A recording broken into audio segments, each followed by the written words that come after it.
students, three. You need to be three per group. And once you have agreed on your group, you need to send this information to Lynn if you're in Hanoi and to Cham if you are in Ho Chi Minh City. Right? Once I have the groups, in particular the number of groups in each city, I will be able to allocate the topic for the group assignment. Right? You're going to have a month and a half to, I think, to prepare this work. Okay. But for the other half, the other 50%, you need to decide on the exam date. So apparently some of you, so it was scheduled to be in December, but some of you thought it was too early and you wanted to shift it to January. So I'm going to make a quick poll now in order to give you the two options that you have for the exam. Okay, so two options for the exam. Right, so option A, it is going to be Sunday, December 20th, 9 to 11, okay, AM. And option B is Wednesday, January 6th, January 6th, 2020, and it's gonna be from 10:30 to 20:30. Okay. Oh yes, 21. You're right. 21. So that guy is gonna be. Let me correct that.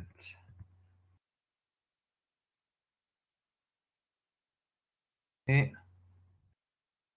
I'll wait for the poll. I can already see you all want to have the exam. I'm gonna do the official poll. Okay. I don't want to go in front to the Supreme Court because there's a problem with this poll, right? So these are your two options. Can we have an option? No, unfortunately not. Well, you can discuss that later with Lin and Cham, but I don't think so. I think they have a lot of constraints that they are facing, and Lin has asked me to organize this poll with only these two options. So I'm going to organize this poll for only these 2 days. There's something else I wanted to say. Sorry to disturb you. Can What you hear is me? that? Let me think for a Hello? minute. Hello? Um, I don't remember. I thought I had something to add to this poll. Well, I guess not. It's not that important. Yes, Otherwise, I would have chat. remembered it. I disturb for 1 minute. All right. So let's organize the poll. So you have two options: Sunday, December 20th this year, or Wednesday, January 6th next year. Okay. So let's do this poll.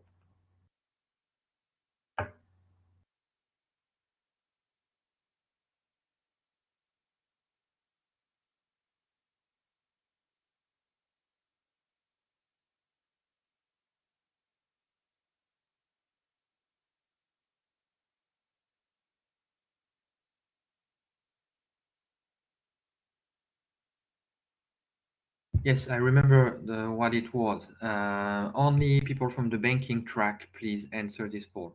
Okay. Um, because the exam is compulsory only for the banking track. Okay.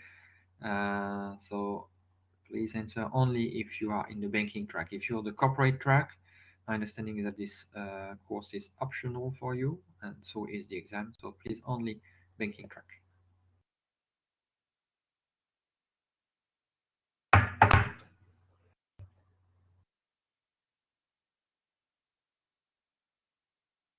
right, we have 13 answers out of 19, which is roughly the number of students that we have in the banking track, MBEF.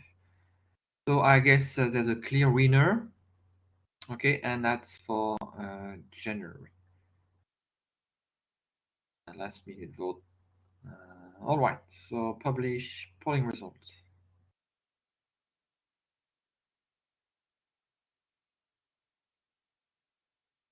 Okay. Lynn is trying to say something. All right. Hi, Lynn.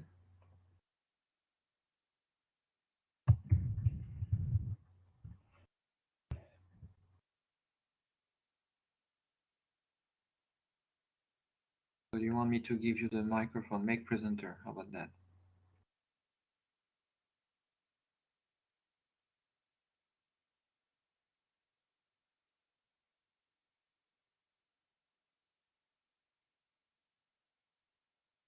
Hi, Lynn. You're the presenter now, so you can talk.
That's fine. I'm gonna take back the role as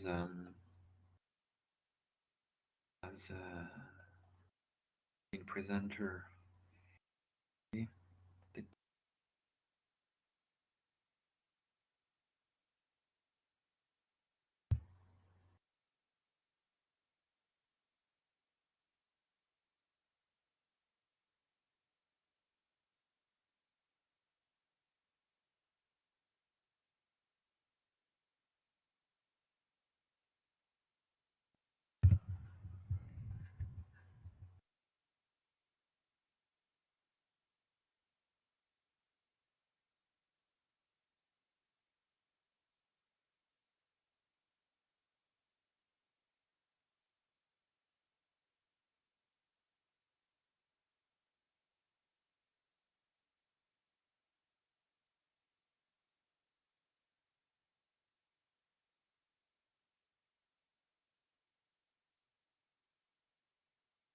Okay, well, it looks like it is set now, so you're gonna have your exam on Wednesday, January 6th. All right, so we're gonna resume class, and the last thing I wanted to say before we resume class is to briefly talk about the organization for today's class. So today we're gonna finish topic the section 5 on international finance, and in particular this section on exchange rate determination. Then I'm gonna do a mock exam, right? A quick multiple choice question that you're gonna work on your own. I'm gonna allocate you in breakout rooms. Then I'm gonna provide and discuss the answers. Then we're gonna move to section 6, the updated slides on the Vietnamese economy. And once we're done, if we have some time left, but hopefully we'll have, we'll do a Q&A session. Because remember, I asked you to prepare some questions if you have some.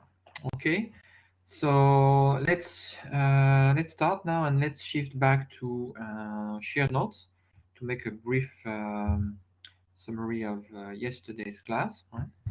So summary of yesterday's class. Okay, so we did a few things, and we started with talking about the determinants of international trade. That I presented some data on international trade and trade in Vietnam. So in particular that Vietnam, among the large economies or among the populated economies, is probably the most open economy in the world, in the sense that both exports and imports represent 100% of its GDP, which means 200% of GDP for both of them. We saw also that there has been a boom in international trade since 1945, right? And two reasons for that. And one of you remind me what reasons are behind this big increase in international trade starting after World War II. Remember what we said yesterday? There are two reasons mainly, two big reasons.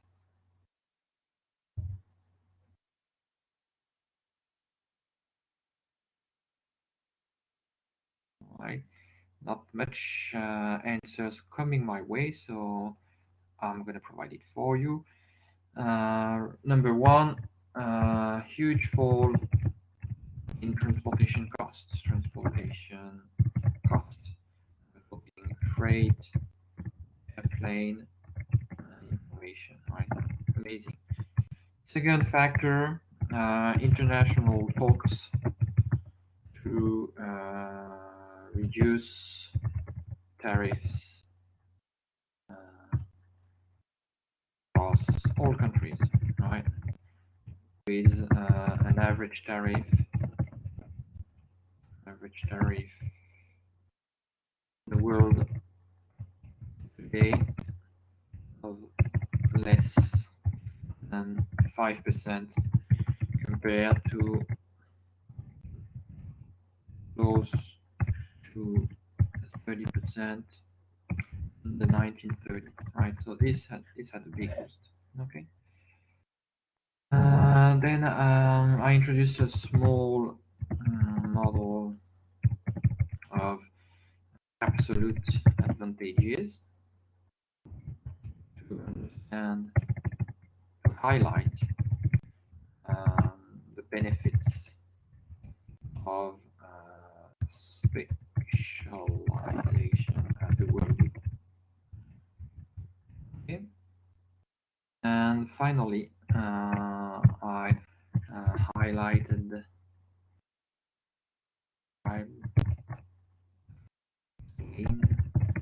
plus and minus of protections. Okay. Protection needs. That's what we did yesterday. So I'm going to move back to the public chat, and in particular, I'm going to move back to the slides that we finished with yesterday. I'm going to clear that slide. And I'm going to move to my second question, which we didn't answer yesterday, which is whether if the Vietnamese dong increases from 22,000 per USD to 18,000 per USD, are Vietnamese people richer? So how about doing a poll here? Okay, let's start a poll. Do you think if the Vietnamese dong appreciates, which means with $1 you can buy less Vietnamese dong, do you think Vietnamese people are richer? Yes or no?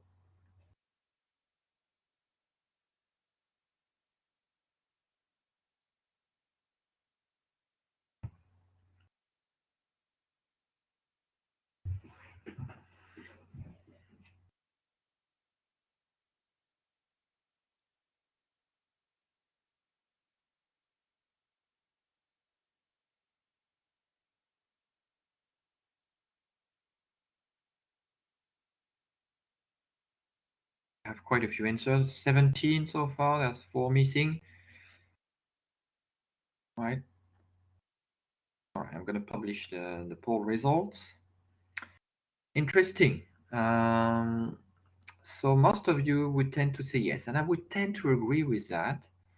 But I'm gonna provide some elements of answer here to show that it's not that obvious. Okay.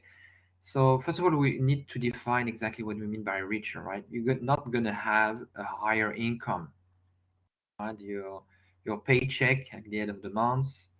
Uh, by the way, in Vietnam, when you're working for a firm, when you're a salaried person, do you get paid at the end of the month or at the end of every fortnight, every 2 weeks? Because, for instance, in France, it's at the end of the month, but in Australia and New Zealand, it's every 2 weeks. So how is it in Vietnam? Do you guys at the end of the month or every 2 weeks on a monthly basis? All right, good. I was curious. Okay, so um, yeah, so richer in I would say yes because with the same amount of VND, you can now buy more goods. So in a sense, you are richer because you can afford to buy more goods. It's not due to an increase in your wage, not due to this sort of pay rise. It's just the fact that you can buy more goods. On the other side, uh, an appreciation of the VND makes life difficult for exporters, right? Because Vietnamese products are more expensive. Products are more expensive. So this may translate into lower wage growth, for instance, into the exporting sector. Okay. So it's mostly a yes. I would tend to agree with you that it's mostly yes, but there's at least one reason that if you consider it is not really positive in the sense that it's going to make Vietnamese household richer, right? If you're working in the exports in a sector that is exporting, uh, then that's going to be more difficult for you. Is there anything else you want to say with regards to this question or a comment or yes because or no because?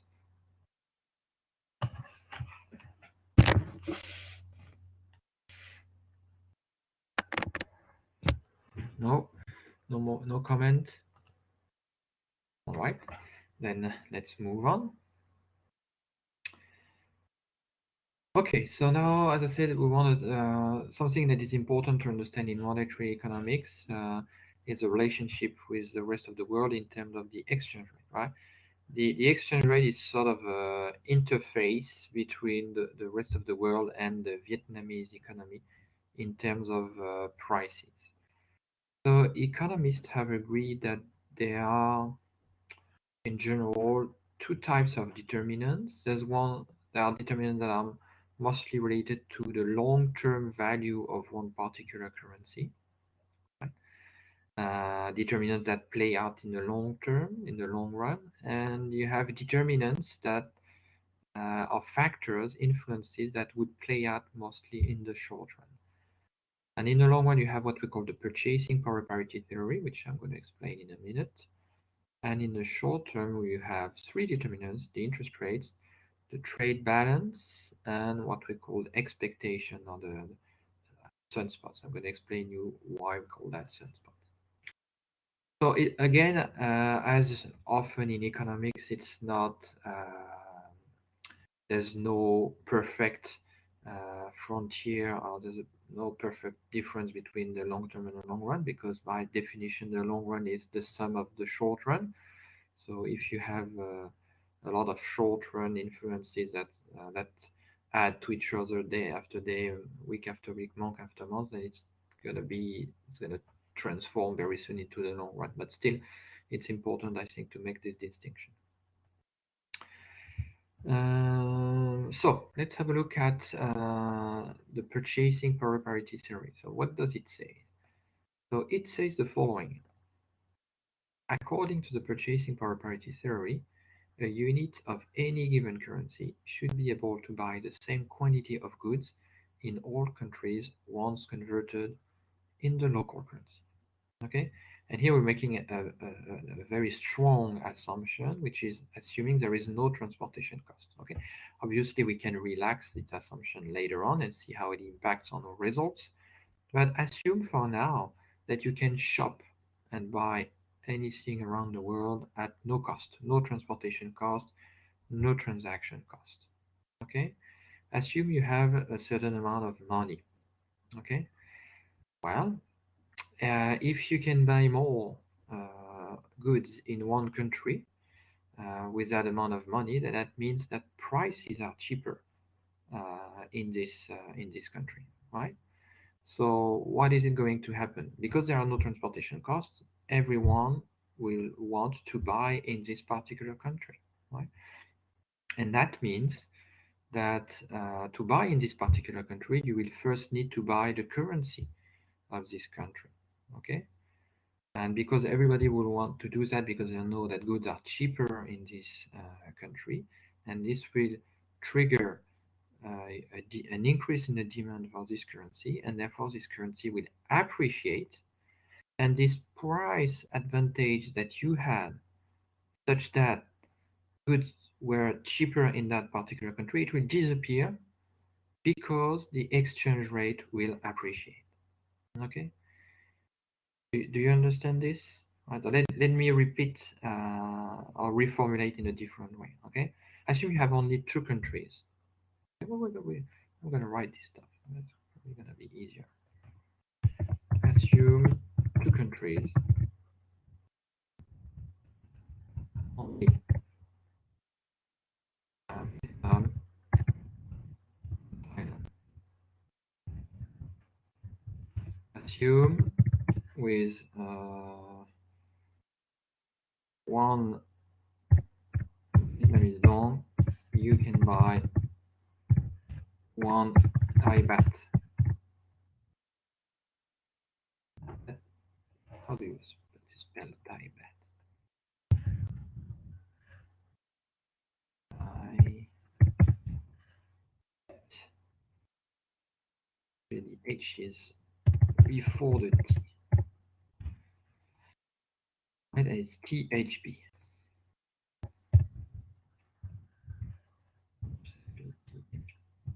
Okay, so that's our starting assumption.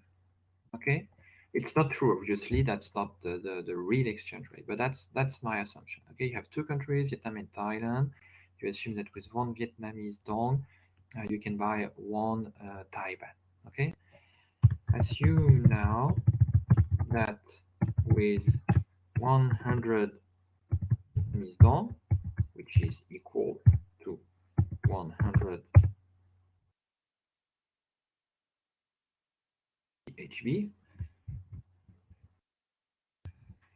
you can buy more goods in Vietnam and Thailand. What do you think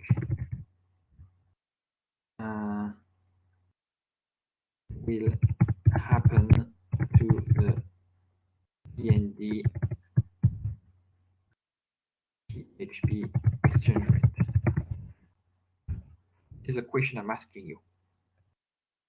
Do you think the Vietnamese dong will appreciate with regards to the Thai baht, depreciate, stays the same, and please provide a quick explanation.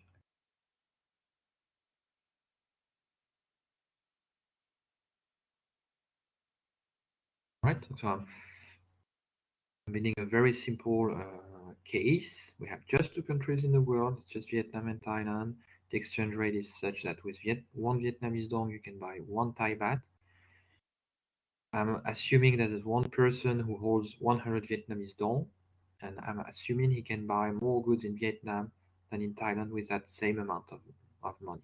Right? What do you think is going to happen to the Vietnamese dong to Thai baht exchange rate? Do you think the Vietnamese dong will appreciate or depreciate?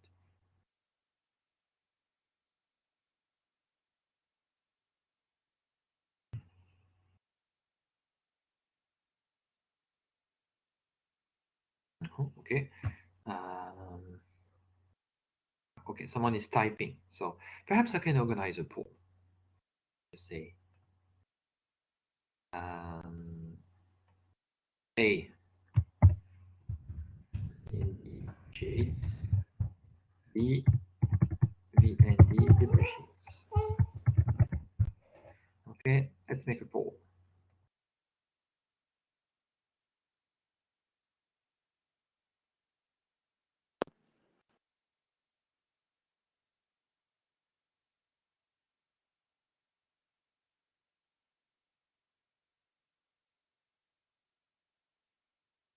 All right, 12 people have answered. 14. Come on, guys, a bit more. 15. 16. All right, very interesting. So we have a 50-50 split now. A is taking the lead. All right, publishing the result. So there's a slight advantage for A, which is actually the correct answer. Let me explain why. Can I remove this stuff? No, I cannot.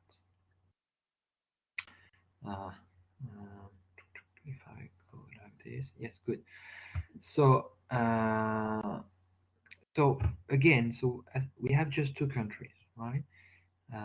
It's just these two countries, Thailand and Vietnam. I'm assuming that with 1 unit of Vietnamese dong, you can buy 1 Thai baht, so just for simplicity, okay? So that if you have 100 Vietnamese dong, you know you can have 100 Thai baht, okay? Now I'm saying, okay, assume that you can buy more goods in Vietnam with Thailand with that same amount of money. That means that prices are cheaper in Vietnam. That's what it means. Okay. If there is no transportation cost, if there is no transaction cost, if you can do your shopping in any country, then what people will do is that even people from Thailand actually, they're probably gonna start doing their shopping in Vietnam because it is cheaper. But to buy goods in Vietnam, you first need to buy the Vietnamese dong. Okay.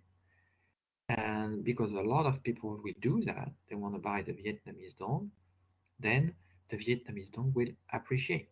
Okay. And because to buy the Vietnamese dong, people will sell the Thai baht, this will increase the supply of Thai baht, so the Thai baht will depreciate. So if the Thai baht depreciate, that means the Vietnamese dong appreciate because in this world we have only two currencies. Okay. So that's right. The answer is A. Okay. So answer. Correct answer is A. Okay. So is that clear now for those of you who answered B? Do you understand why it's actually VND that appreciates now? Yes, sir. Good. Right. So that's what the purchasing power parity theory is all about. Okay, it's about realizing that price level if prices are different across countries and there is no transportation cost, then people will do the shopping where it's cheaper, and because they need to do that, they need the money from the country where it's cheaper. They need to buy that currency first, and that will trigger an appreciation of um, that particular currency, right? This is called the purchasing power parity theory. And here, the important word is parity, okay? Somehow saying that you need to be, what the theory says that you need to be able to buy the same amount of goods. You take one amount of money, regardless of the exchange rate. You need to buy this to be able to buy the same amount of goods in any country, right? If it's not the case, that means it's cheaper somewhere, and therefore everybody will start doing the shopping there, and that will trigger an appreciation of that particular currency. Okay, so this is an interesting theory because it helps you understand long-run movements. Let me write that here. This helps. Oops.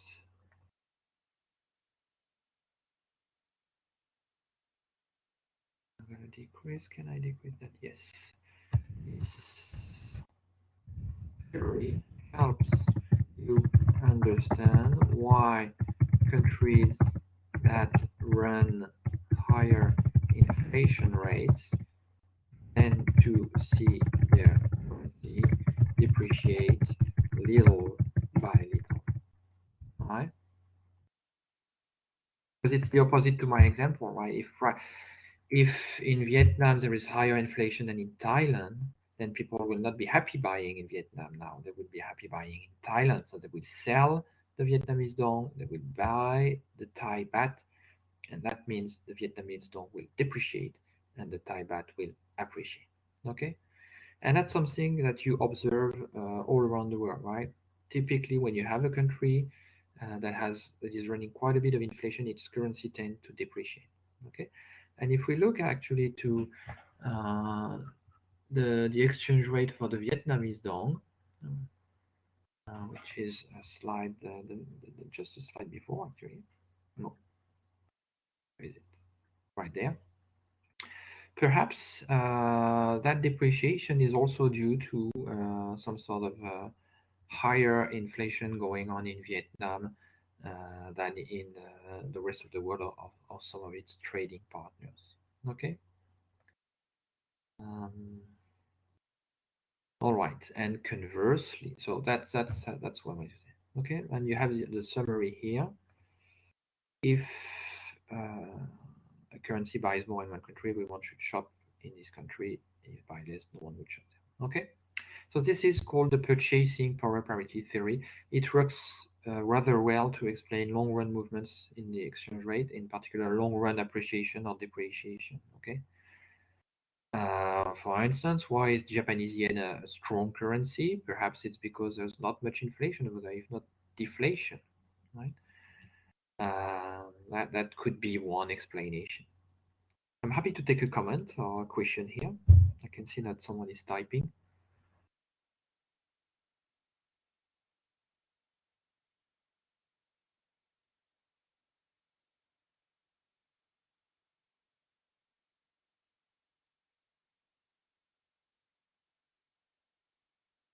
With why higher inflation home currency depreciate?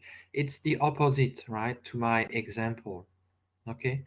Um, Let me write this. You see, if there is higher inflation in Vietnam, that means that goods are becoming relatively more expensive in Vietnam compared to Thailand. Therefore, if you have no transportation cost or no transaction costs, people in Vietnam will start doing their shopping in Thailand because it's cheaper. But to buy goods in Thailand, you're going to need to buy the Thai currency first, the baht. So you're going to have to sell your Vietnamese dong and you're going to have to buy um, the Thai baht. Selling Vietnamese dong means depreciation of your Vietnamese dong. And that's what you have. So that's why higher inflation means the home currency depreciates. All right. Okay, good. Very good. Okay. So it's all about making a simple calculation, right? Making a rational calculation. If you see, don't look it like it's complicated economic theory. Just trust your intuition, okay? Your intuition will tell you, okay, there are two countries in this world. There's a lot more inflation in Vietnam than in Thailand. Prices are growing faster in Vietnam. I'm not going to do my shopping in Vietnam. I'm going to do my shopping in Thailand, right? But to do that, you need to buy the Thai baht, and therefore you need to sell the Vietnamese dong. That's why the Vietnamese dong will depreciate. Okay, that's as simple as this. Okay. All right. Next slide.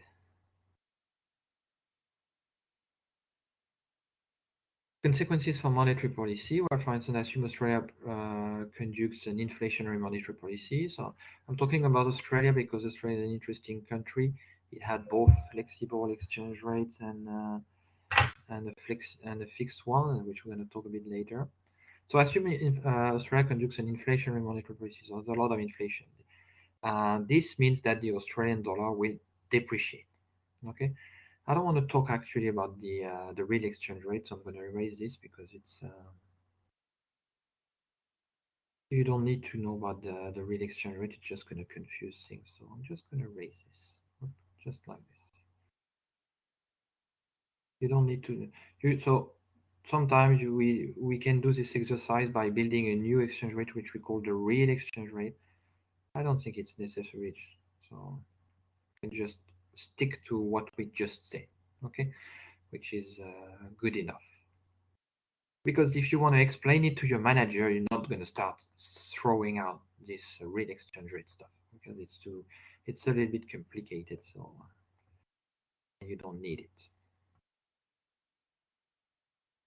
it. So excessive money creation in one country generates inflation and the depreciation of this country's currency. This is what I just wrote here. Oops. Back to this.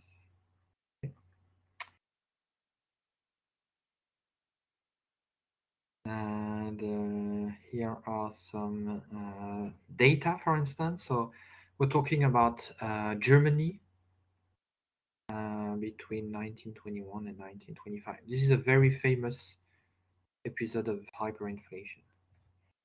Very famous episode of hyperinflation. What happened there? Well, look at that. You had a very big increase in the money supply, right? Look at the scale here. It's not even a linear scale. It's what we call a logarithmic scale, right? We're moving from 1 to 100,000 to 10 million to, I'm not even sure what kind of number is that. Okay, so it's not a linear scale. So the money supply really exploded, right? So obviously this translated just like in Zimbabwe nowadays into skyrocketing price level. Do you remember that example I gave you? I think it was last week with the German that during that time that German newspaper that was costing zero point 0.3 Deutschmark. I think it was in I don't know, maybe 1921, and then 2 years later it cost I think it was 70 million Deutschmark. Remember this example? Well, that's exactly what you have here, right? So obviously in this environment, the currency has to the currency has to depreciate to bring back some balance, okay? Because if everything is costing in the millions or in the trillions, the exchange rate has to fall to compensate, right? Because prices are rising too fast, so people don't want to buy in this country, so they're selling the currency to buy in some other country. Okay, so it's just the extreme case of what I just wrote here. Okay, so when you wrote, sir or Mrs., why higher inflation means home currency depreciates, that's what you have here. Another case, but a very spectacular one. Okay, dramatic increase in the money supply, and therefore dramatic increase in inflation, which translated into a crash of the exchange rate. Okay, so keep that's what this purchasing power parity tells you. Okay, the exchange rate has to adjust for differences in inflation rate. I'm going to write that because it's a nice sentence. That's another way of saying it. The exchange rate has to adjust to differences in inflation rates. One quick comment here, because I said we need zero transportation cost. Obviously, transportation cost. The idea is, why do we make this assumption? Just to make sure that people can choose where they want to buy in our example without having to worry about transport, the cost of doing this sort of comparison and arbitrage operation. But you know that word arbitrage? This word. Today is polling day, So yes, no. Do you know this particular word, arbitrage? Do you know what that means?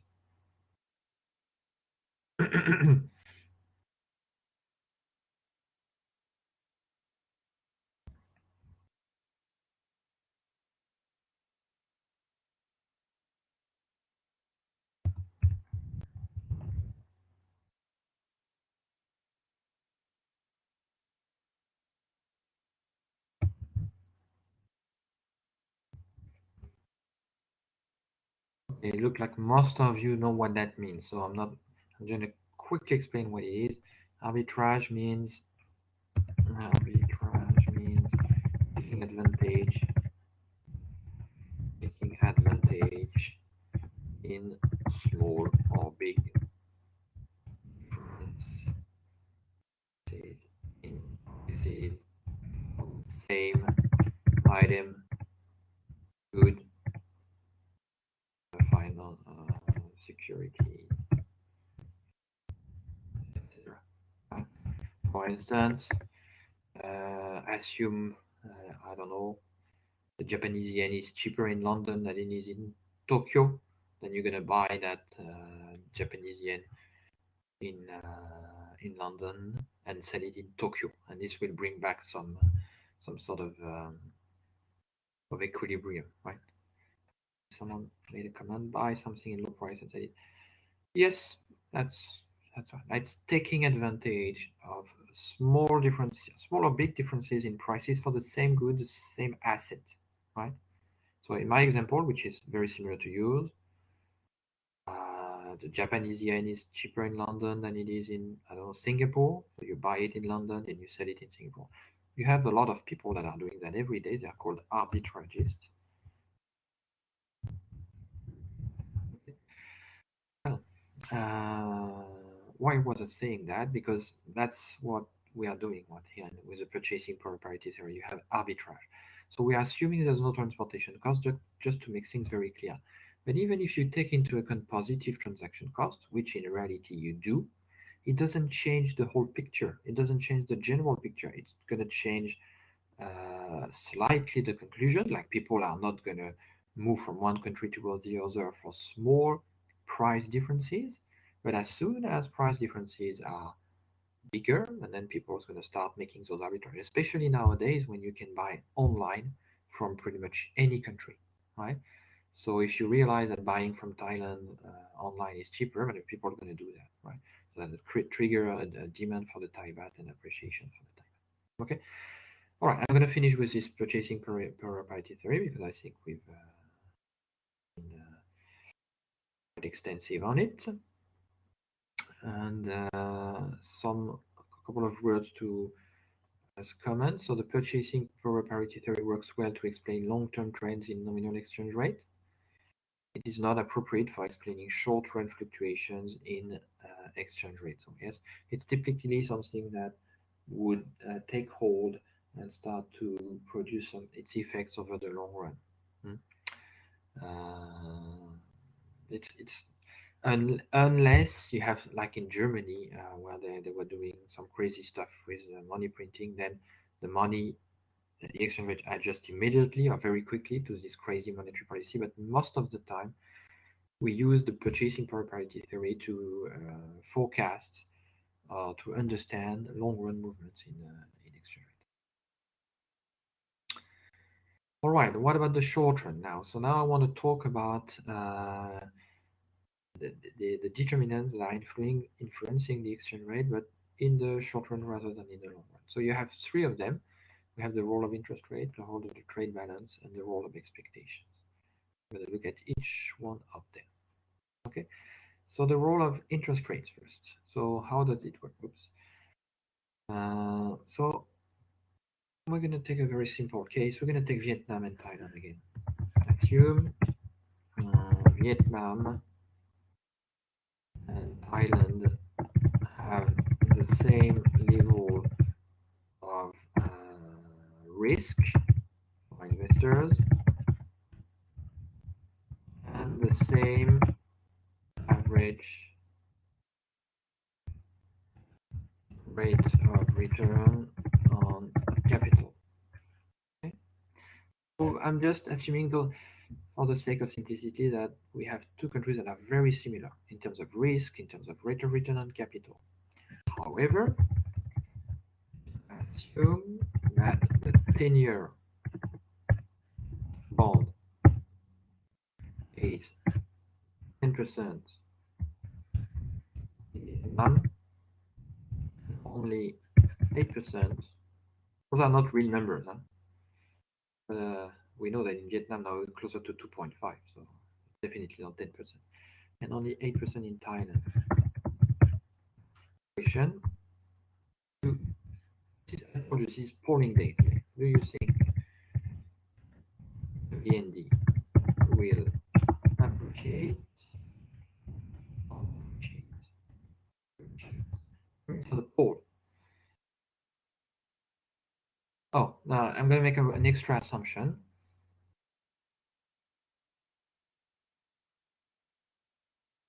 I'm going to make next. Whoops, that's not what I wanted to do. Okay, let me start over. Sorry about that. So assume Thailand are very similar countries in terms of risk, investors, and in terms of rate of return. Assume in both countries the 10-year government bond pays 8%. Only the Vietnamese decides to issue 10-year bonds, 10-year bonds paying not 8%, 10% interest rate. Interest rate equation. Do you think the VND will appreciate or depreciate? Appreciate is going to be answer A, and depreciate going to be answer B. Let's start a poll.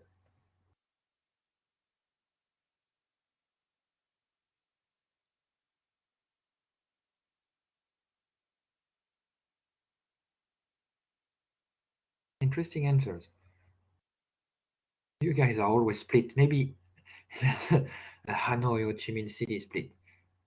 Ah, just kidding. So we have more B's than A. I'm not saying this is good. Just notice we have 14 answers. I'm going to wait for a bit more coming, perhaps. All right. I'm glad I made this poll. Oh, A is catching up. When is up 10, 12, 10 to 11. Oh, you guys are very split. It's amazing. Yeah, we are again going to have a 50-50. I would need just one more answer just so that I can give a winner. One more answer. Oh, nope. All right, so I'm going to pop. Yes, B. All right, here's the answer. Well, this, I'm sorry to say, but the correct answer is A, actually. Let me explain you why. Oops.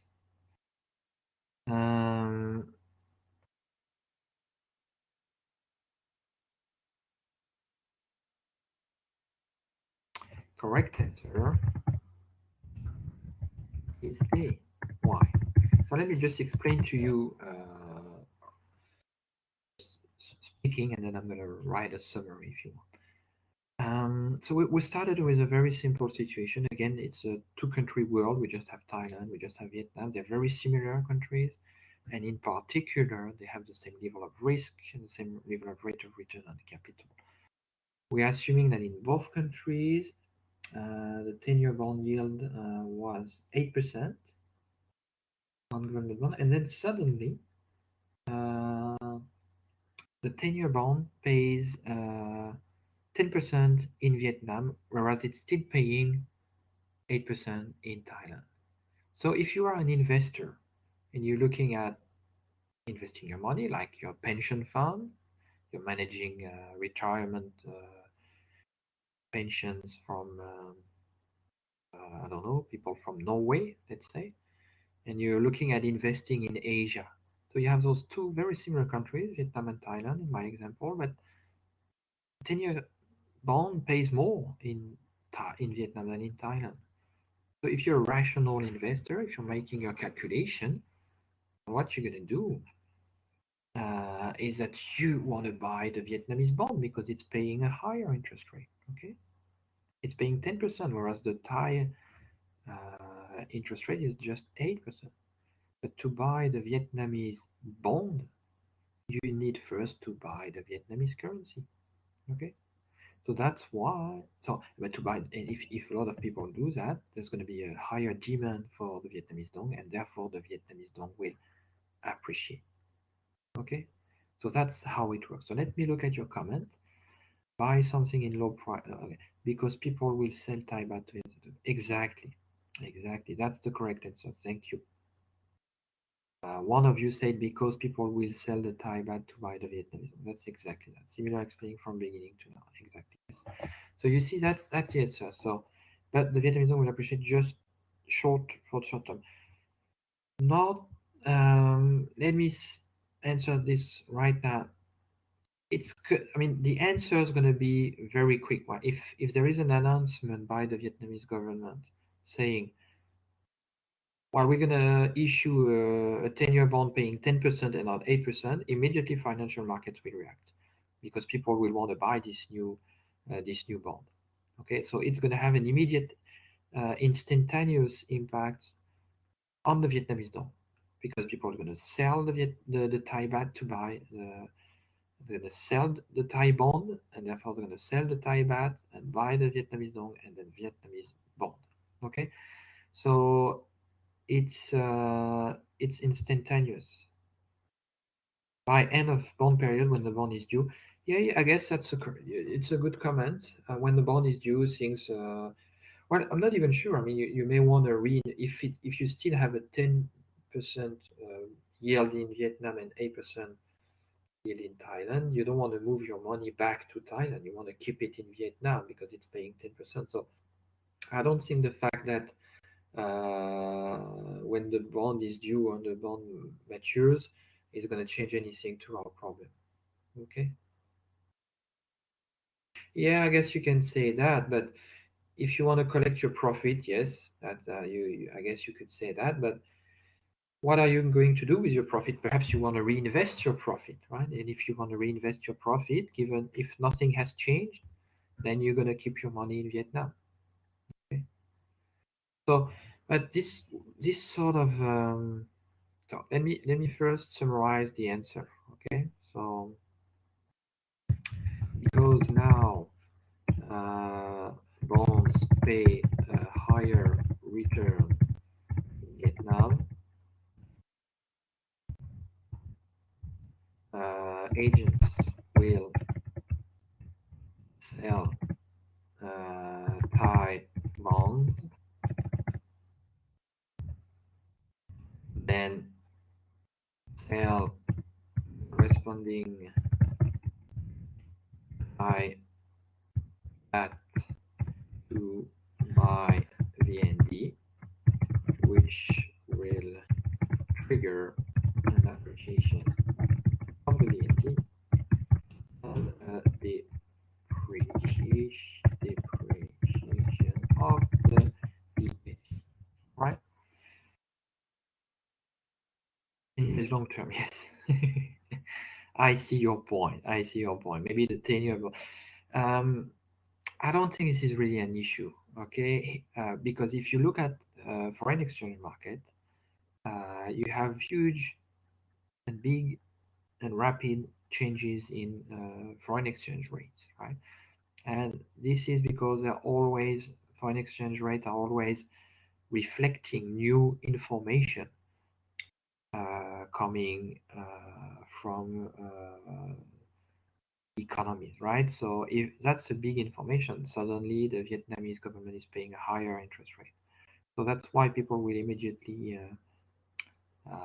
try to buy some of these bonds, or even anticipate that the Vietnamese dong will appreciate, so they're going to buy the Vietnamese dong. I'm going to come back on this. This is the third short run explanation that I mentioned, which I haven't explained yet.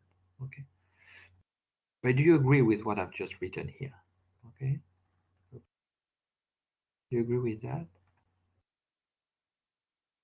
At least in the short run, right? That makes sense, right? Suddenly you get a higher return by investing in Vietnam. I mean, you don't have to make it a story about the 10-year bond. It's more general than this.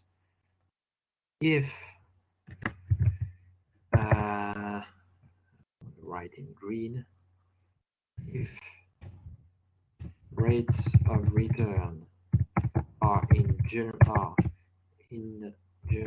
higher in Vietnam than in Thailand, then agents will want to invest in Vietnam rather than Thailand. Invest in Vietnam, you need to buy VND first. Therefore, the VND will appreciate. Okay. One VND equal one Thai baht. After 1 year, you received 1.1. Okay. Since the market is perfect, then one.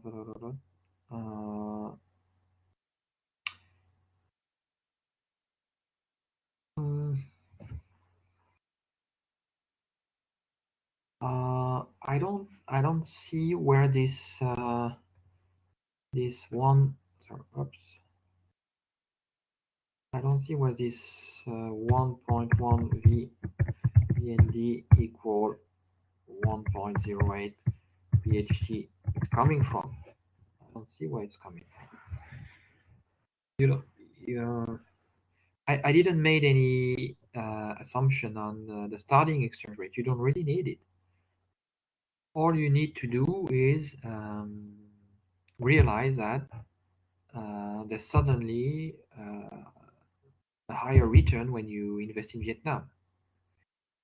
Everything else equal. That's something perhaps I should emphasize also. You don't want to throw too many assumptions in this sort of exercise.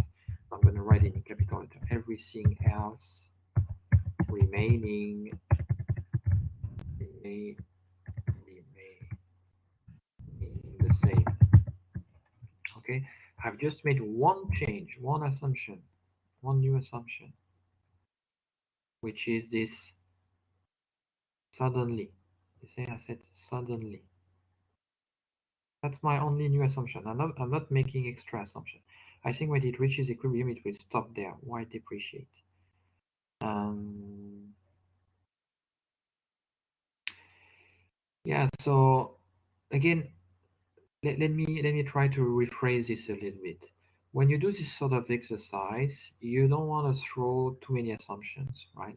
And in particular, you don't want to have two things changing, because otherwise you don't know which one is playing out. So here I've just made one extra assumption. I'm saying everything remains the same, but the only difference is that the rate of return on Vietnamese government bond is now higher. If everything else remains the same, then for the same level of risk and so on, etc., people will want to invest in Vietnam rather than Thailand. If you want to invest in Vietnam, you have no choice. You need to buy Vietnamese dong first, and therefore the Vietnamese dong will appreciate. It is as simple as this. Okay, so that's my point, right? But I'm happy to take comments or try to understand what you guys are doing, are thinking.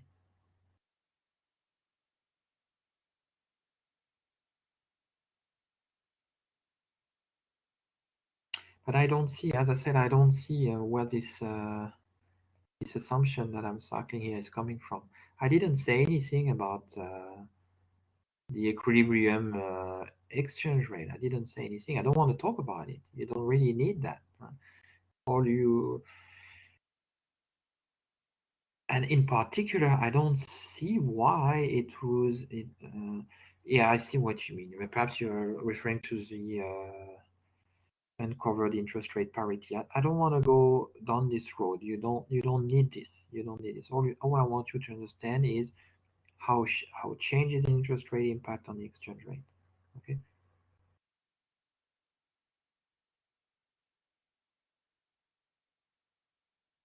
Good. But I congratulate you for being an active participant and asking questions. It's just perhaps you're implicitly referring to what we call the uncovered interest rate parity theory, but I don't want to go down this road because it's needlessly complicated. All I want you at this stage to understand for this class is the intuition behind. The intuition behind a change in relative inflation rates. We've seen that. It's called the purchasing power parity theory. If one country has higher inflation, its currency has to depreciate. There's no question. Everything else remaining the same.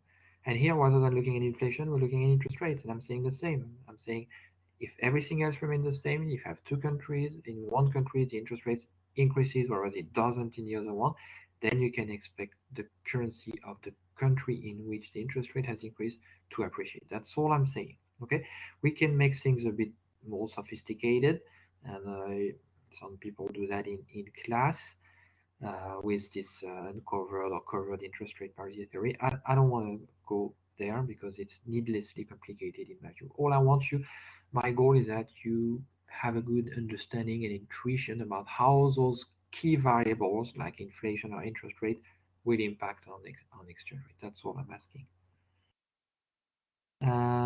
Maybe it's the next question of the current question is only what happens right after the Vietnamese decides to pay 10%, not what exactly.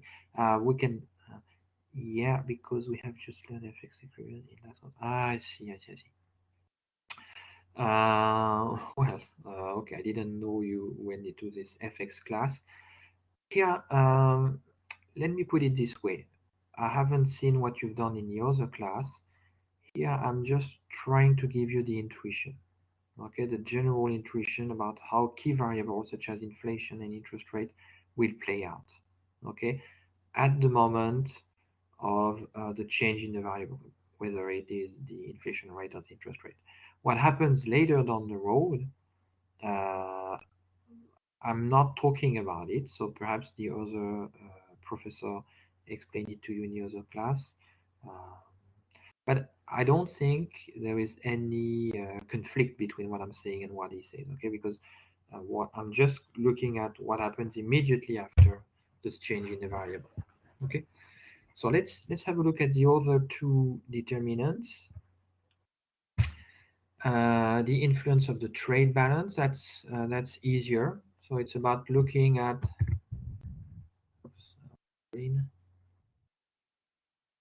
but looking at the role of net exports, which is equal to exports minus imports, right? So let's have another poll here. So if a country runs um, structural trade surpluses, which means x minus m is greater than 0, year after year, year after year, do you expect the currency of that country to appreciate or to depreciate? And that's answer B. Another poll.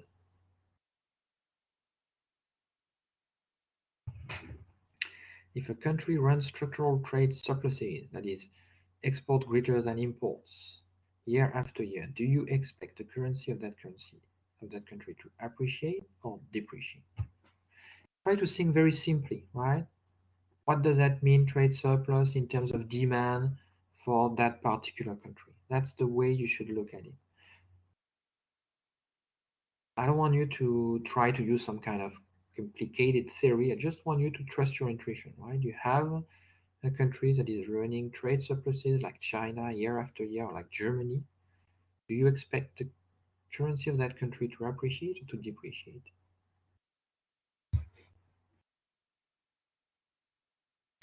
Okay, you again are 50-50. It's really interesting. Now there's a lead now for A. Oh, no, that just evaporated. No, now B is taking over.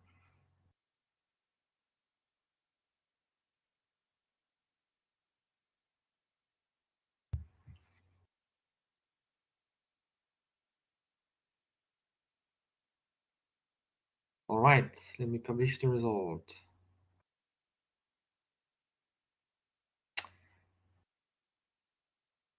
Indeed,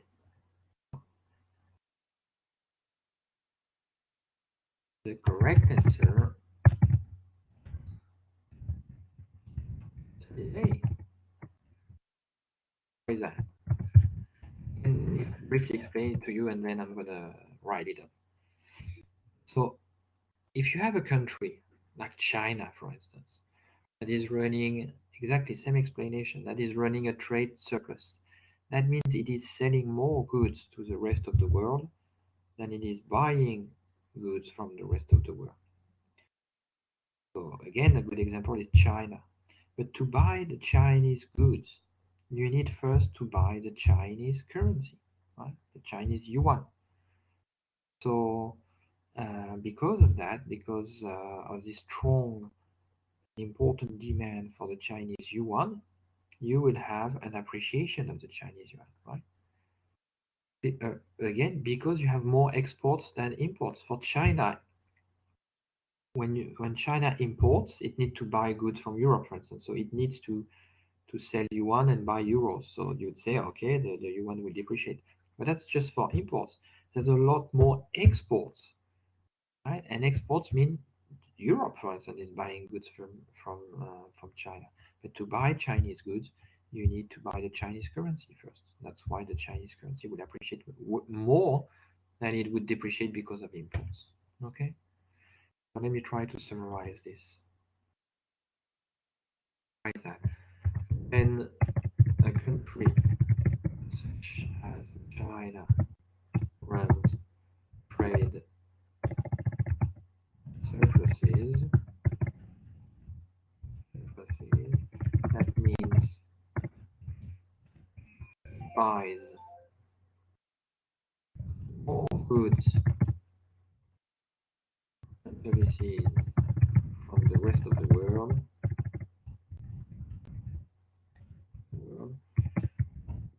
the rest of the world buys China. Therefore, the demand for Chinese yuan, CNY, from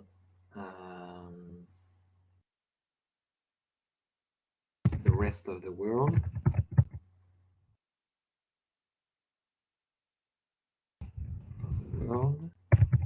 is greater than the supply of the world importing China's goods, importing Chinese goods. Therefore, the demand for Chinese yuan from the rest of the world importing Chinese goods is greater than the supply of Chinese yuan from Chinese importers importing goods from the rest of the world. Okay? Because to buy Chinese goods, most of the time you need yuan. Okay? That's the reason. Okay? Is that clear for everyone, or do you have a question perhaps? See, again, as with inflation, as with interest rate, I want you to make this very simple reasoning in your head. I don't want you to try to see whether the theory here and there in that textbook that can help me explain and answer that question. Usually, I'm not saying theories are bad. I'm just saying this is something you need to look after you understand what's going on. Okay? And what's going on here is very simple. There's one country in my example who's running a trade surplus, which means it's selling a lot more goods than it is buying goods from the rest of the world. But to buy those goods from China, people need first to buy the Chinese yuan. That's what triggers the demand for the higher demand for the Chinese yuan and therefore the appreciation of the Chinese yuan. And that's why, which is what we discussed last week or on Friday and Saturday, that because of this tendency for yuan to appreciate, so the People's Bank of China is selling yuan and buying foreign exchange currency to try to prevent the Chinese yuan from appreciating too much. Okay. So do you have any questions, guys, on this before we do the last one, and then we're going to make a quick break, and then we're going to do the mock exam? Any question?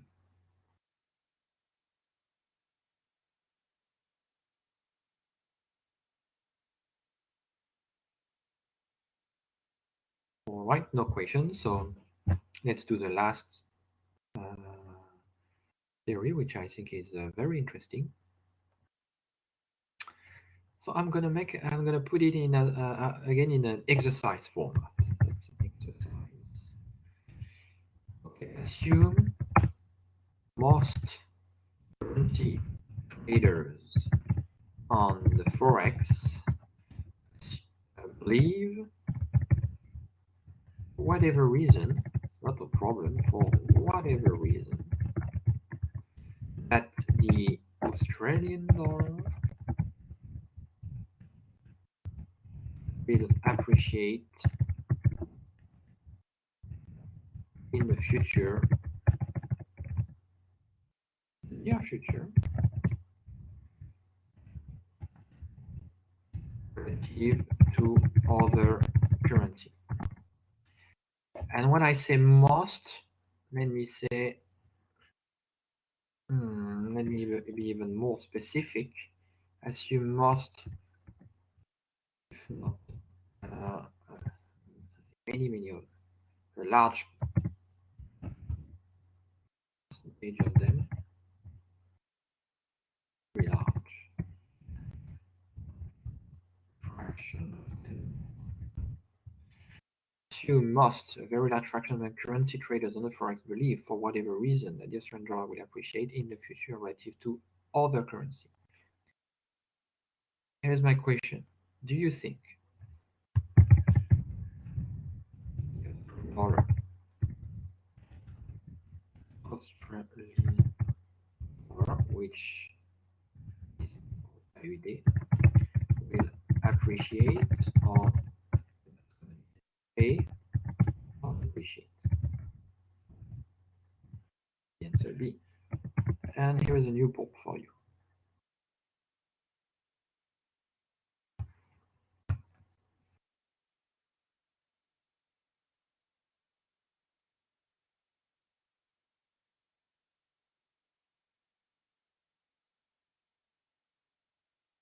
Right, we have some 5, 6 answers so far, 7, 8.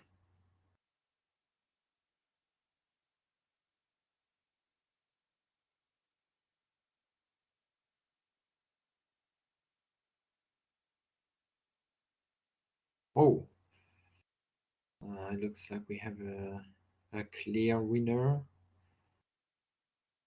Okay, 18 answers. I guess we're going to, oops, a bit more. All right, I'm going to stop here. The poll. Thank you for participating. So the correct answer is the following. Actually, you guys were right. Oh gosh. Correct answer is indeed A. Why is that? And me, oh, yes, please answer. I can see that someone is typing. I'm gonna wait for that person to type, and then same rationale as yes, it's always the same story. So you have a lot of currency traders that, for whatever reason, they think the Australian dollar will appreciate. I don't know. Maybe because they've learned that the Australian government is going to raise interest rates, right? Yeah, they've heard it. They've heard that the Australian government might, or the Australian central bank might increase the interest rate.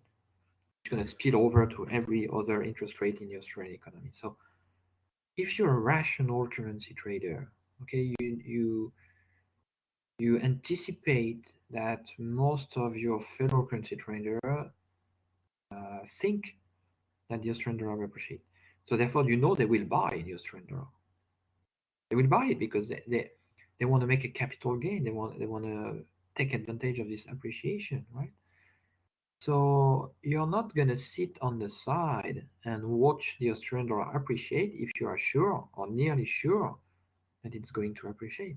You're not gonna do that. You're gonna jump into that trade and buy the Australian dollar to take advantage of this likely future appreciation. So that's why. So let me write this.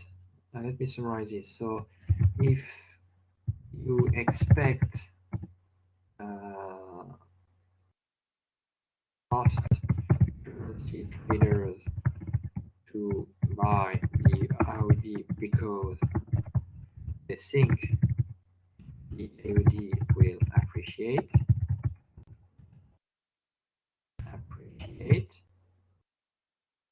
well, you will do the same in order to take advantage of this likely future appreciation,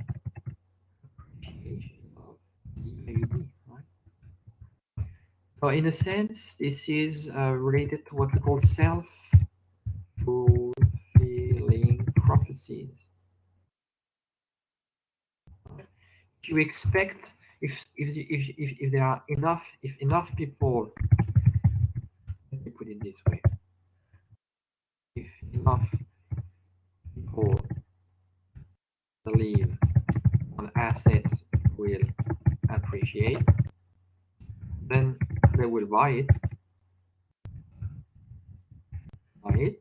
and therefore, highlight it, therefore, it will appreciate. It's a bit magic, right? It's called self-fulfilling prophecies in a sense, right? If you have sufficiently large number of agents that believe that one financial asset is going to appreciate for some reason, we don't really care why, then you know they're going to buy this asset and you know it's going to appreciate. So the best thing to do is to do the same because you want to make a capital gain. If you are convinced that this particular asset, and here we're talking Australian dollar, but it could be anything else, is going to appreciate, then you're going to buy it as well just to take advantage of this appreciation, right? And this is called this is related to what in economics we call self-fulfilling prophecies, in the sense that it is somehow sufficient that you believe that is a large number of people believe something will happen for it to happen. Okay, so it's a very powerful idea in economics and in particular in finance that tells us that help us understand those short-run fluctuations in asset prices and in currency prices in exchange rate, right? Because it's all about trying to understand where the market is heading. Okay, if you expect the market to go up, then you should buy the market, and that will contribute to push the market up. Conversely, if you expect the market to go down or the Australian dollar to go down, then you don't want to hold your stocks or your Australian dollar because you expect them to go down. So you will sell them to avoid losing money. And by selling them, you will actually contribute to trigger this depreciation of those assets in the Australian dollar. Okay, this is a very important mechanism to understand, and that's going on in financial market. One last word before I take question. The word sunspot. Why do we relate it to sunspot? For a simple reason. There used to be a time back in the 19th century, I think, when some people were thinking that when you can see spots on the sun, those little black spots on the sun, this will mean that you're going to have a good crop in agriculture. Okay. So if you see, so that means if you see spots on the sun, you're gonna have a good crop. So you're gonna have a lot of cereals, so a lot of supply. So the price will go down. Okay, that's a silly theory, right? There is no relationship between sunspots and agricultural productivity, but assume there is one. Okay, and if you believe that, and if most people on the commodity market believe that, if they look at the sun, they see sunspot, they say, oh, it's going to be a good year, and therefore there's going to be a lot of wheat on the market, and therefore the price of wheat will go down. So perhaps I should sell wheat now because otherwise it's going to lose value. So here is how it goes. You see sunspot, you sell wheat, and therefore the price of wheat goes down. So you were right thinking that there is a relationship between sunspots and the price of wheat, even though there is no physical rational explanation. It is sufficient for people to believe that sunspots means wheat prices are going to go down. Then you sell wheat, then wheat prices are going down. Okay, that's where it's coming from. Okay. So this is really important because this mechanism is a key to understand short-run fluctuations in asset prices and in particular in exchange rates. Okay, so I'm happy to take a question or two here before the break. Does that make sense? What I've just explained, the role of expectations.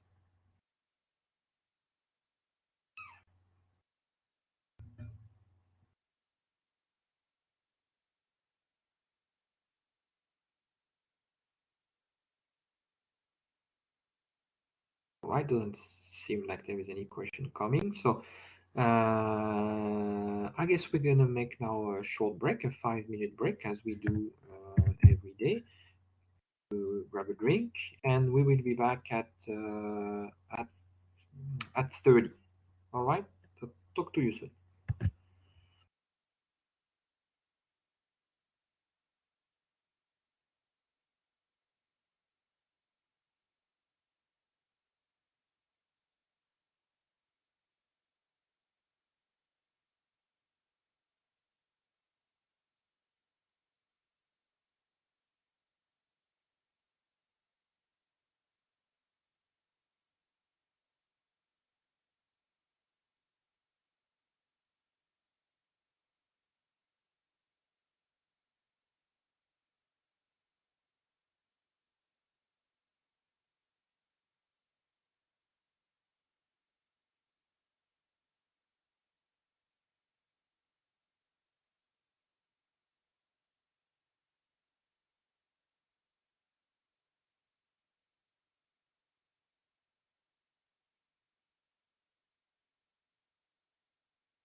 Okay, welcome back everyone.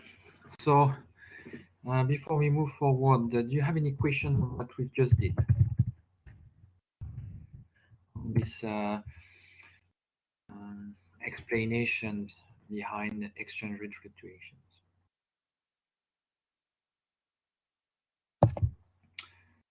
Oh, okay, then we're going to move on. So I just want to finish quickly this set of slides. Um, I'm really going to go quickly through this because you can just read it. There's not much to explain. Um, on this slide is about looking at exchange rate policy. Most countries around the world, they run a flexible exchange rate, which means it's just determined according to supply and demand. Some countries, they run a fixed exchange rate regime, which means they are pegging their currency to another. So every time the currency appreciates, they're going to sell it. Every time the currency depreciates, they're going to buy it, just to make sure that the exchange rate remains fixed. You have what we call managed exchange rate. That's the case of China, in which they let the currency appreciate or depreciate, but within some kind of range, right? We've seen that already, and finances as a currency union, just like what we have in Europe.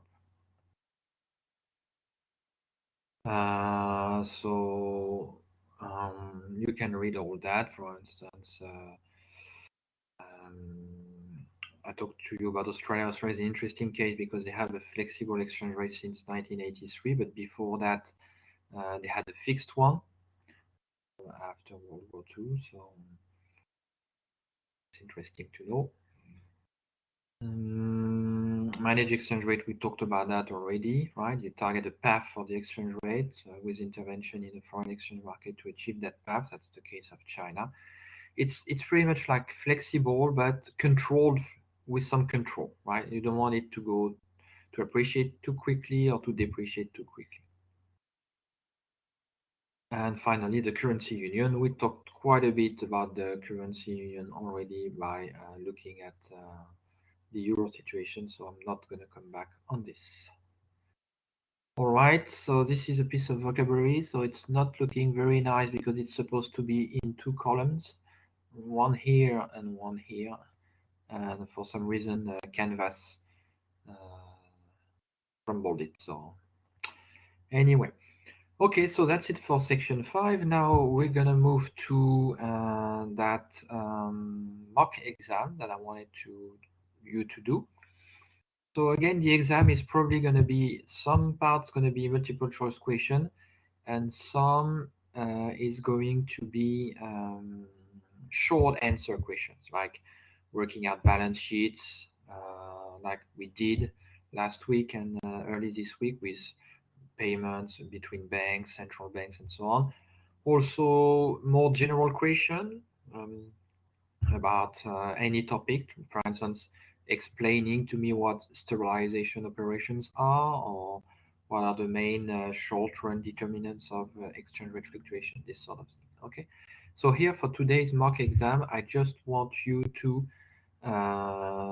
work on the multiple choice question part of the exam. Okay, I'm not going to ask you short answer question because we've done quite a few exercises already, so I don't think it's necessary to do more.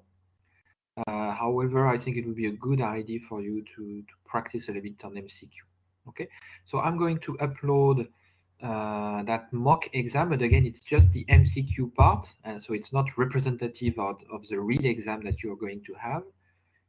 Okay, and I'm gonna do as we usually do when there are exercises. I'm gonna create breakout rooms, and I'm going to give you have 10 questions, so I'm going to give you 2 minutes per question, so it's going to be 20 minutes in total. And when the breakout rooms closes, I'm going to provide the answer and we're going to discuss the answer. Okay, so feel free to discuss the answers between you within your groups. Okay, and then you're going to look at the answer. Okay. So let me see whether that shows up nicely or not. Okay, that's the first part. So what I'm gonna do, I'm not gonna work this way. I'm gonna I'm going to let you, you see, let me highlight this. You see that little arrow here? Could you please confirm that you see this arrow?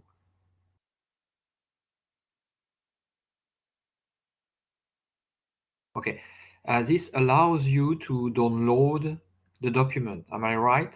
I think that's what it is. Huh? Download the document, right? So rather than showing the different pages, because you have two, oops, you have three several questions, right?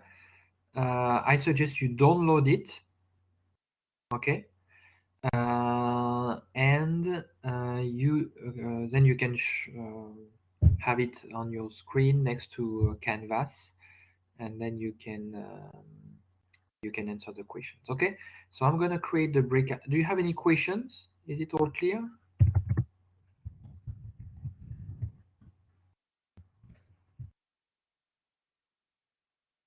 All clear. Good. So let's do the breakout rooms then. It's right there. Breakout rooms. I'm going to create 8 of them, and I'm going to give you 3 minutes. That's 2 minutes per question. Okay? Randomly assigned.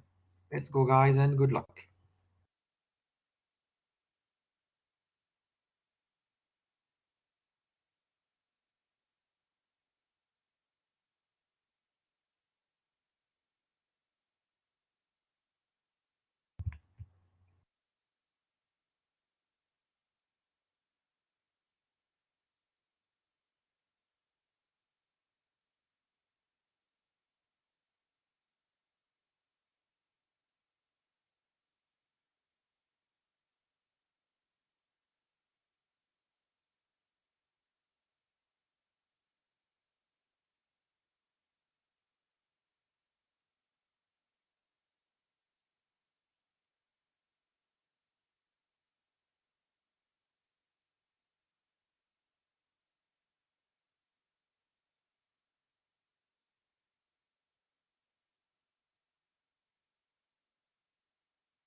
You are currently the only person in this conference.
All right, welcome back everyone.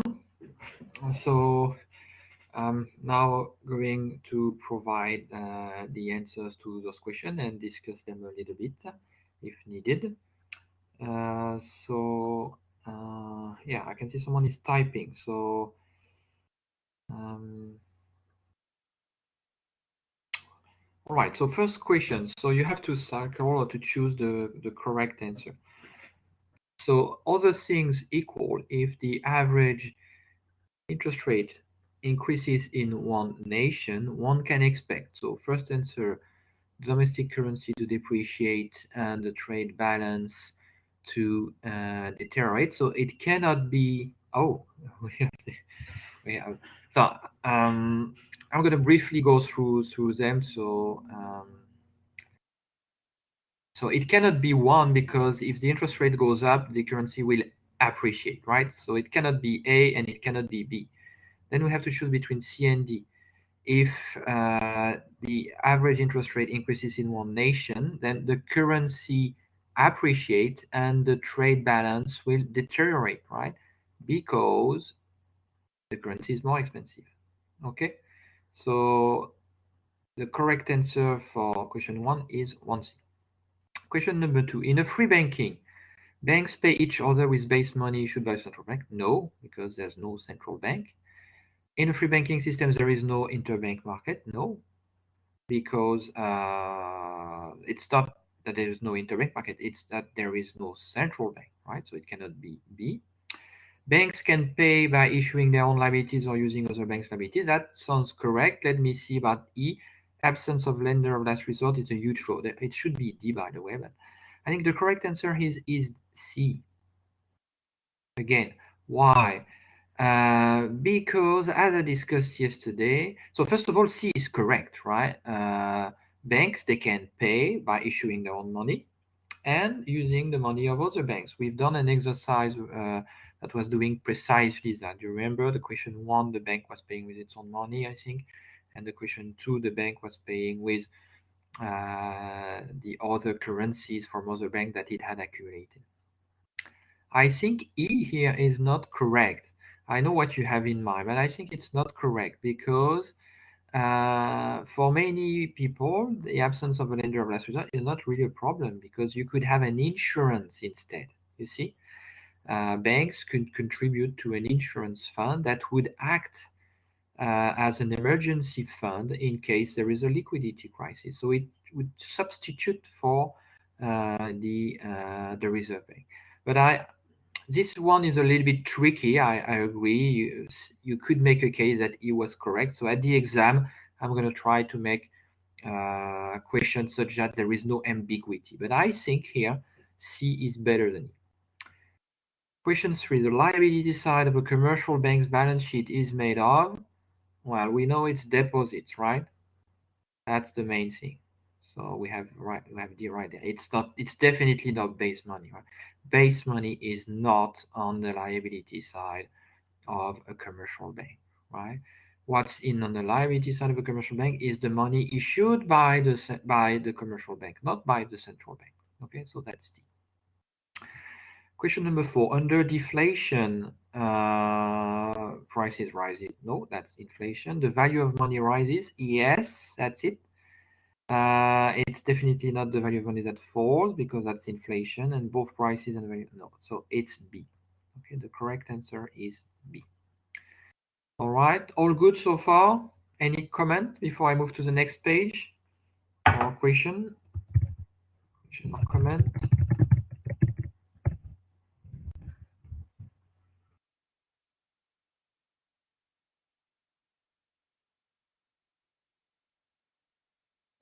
All right, so let's move on. Next question, sterilization operation by central banks consist in buying and selling securities from banks in exchange for base money in order to counter the effect on the money supply of trade deficits and trade surpluses. That looks like a good answer to me, right? So let's see whether there's a better one. Raising the reservation, no, that's not what sterilization operations are about. raising both the reserve ratio and interest? Nope. And none of the above. No, that's so we have a 5A here. Okay, that's exactly what sterilization operations are. Question number 6. When a central bank tries to depreciate the domestic currency, right, like China does, for instance, it uses its foreign exchange reserve to buy the domestic currency, which increases the domestic money supply. Nope. It issues the domestic currency to buy foreign currency, which increases the domestic money supply. That sounds good. Let's see the other one. It uses its foreign exchange reserve to buy. Nope. It issues the domestic currency to buy foreign currencies, which decreases the domestic. So the correct answer is B. Okay, so I'm going to circle it here. 6, the correct answer is B. Okay. Question number 7. Which of these sentences is true? All countries impose a reserve ratio to their banks. No, that's not true. We know that there are a few banks, like in the UK, in Australia, where they don't have a compulsory reserve ratio. How about B? Only a dozen countries in the world impose a reserve ratio. Nope, there are a lot more than that, right? Most countries impose, so it's not B. C, a required reserve ratio is necessary for banks to hold base money in reserve. No, we know it's not necessary. Why? Because of interbank payments and because of cash withdrawal. Because of these two reasons, commercial banks will hold base money anyway. So you don't have to force them. So C is not correct. Let's see D. A required reserve ratio is not necessary for banks to hold base. Yes, that's the correct answer. It's not necessary. So there was a bit of a trap here. Okay, you need to. Sometimes I like to set up question when there's a bit of a trap. You have to be careful and think carefully. Okay. So let's move to question 8. According to the data, the faster the growth rate of the money supply, the faster real GDP per capita. Clearly not. We've seen there is no positive correlation. Is that so? Not A. How about B? The faster real GDP per capita? No, because there's no positive relationship with GDP per capita growth. The higher inflation with no effect on real GDP. That sounds good. The lower inflation. So correct answer is C here.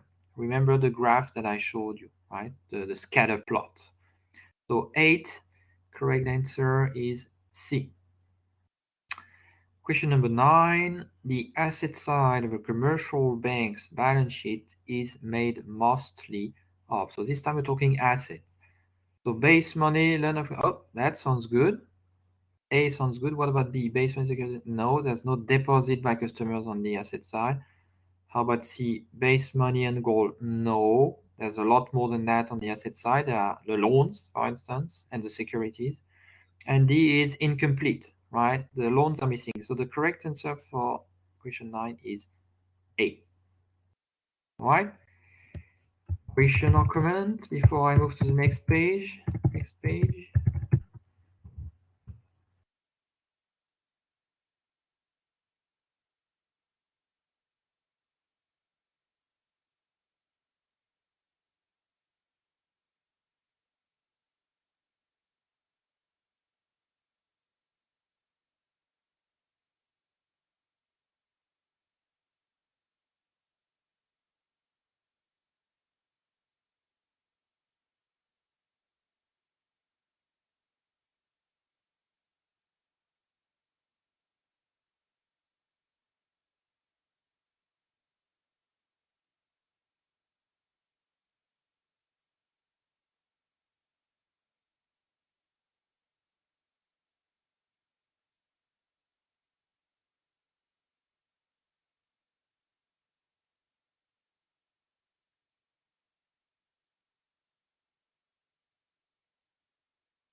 Oops, sorry, the microphone was turned off.